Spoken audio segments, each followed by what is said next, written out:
নমস্কার, ইন্স্যুরেন্স প্ল্যানারে আপনাদের সকলকে স্বাগতম। আজ আমরা আলোচনা করব এলআইসির অন্যতম জনপ্রিয় এবং দুর্দান্ত একটি প্ল্যান, জীবন লক্ষ্য প্ল্যান নং ৭৩৩। উদাহরণ এবং প্রিমিয়াম মেয়াদ। ধরা যাক একজন ব্যক্তির বয়স ৩০ বছর।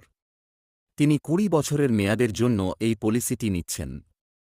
এই প্ল্যানের সুবিধা হল আপনাকে পুরো ২০ বছর নয়, প্রিমিয়াম দিতে হবে মাত্র ১৭ বছর। যদি আপনার সাম অ্যাসিওর্ড ৪ লক্ষ টাকা হয়, তবে প্রথম বছরে আপনার বাৎসরিক প্রিমিয়াম আসবে ২৪,১৫৬ টাকা। রিনিউয়াল বা দ্বিতীয় বছর থেকে এটি হবে ২৪,১৫৬ টাকা। ১৭ বছরে আপনার মোট জমা হবে ৪,১০,৬৫২ টাকা। ম্যাচুরিটি এবং রিটার্ন। মেয়াদ শেষে অর্থাৎ ২০ বছর পর আপনি ম্যাচুরিটি হিসেবে আনুমানিক ৭,৬৪,০০০ টাকা রিটার্ন পাবেন। সঞ্চয় আর সুরক্ষার এক অসাধারণ কম্বিনেশন।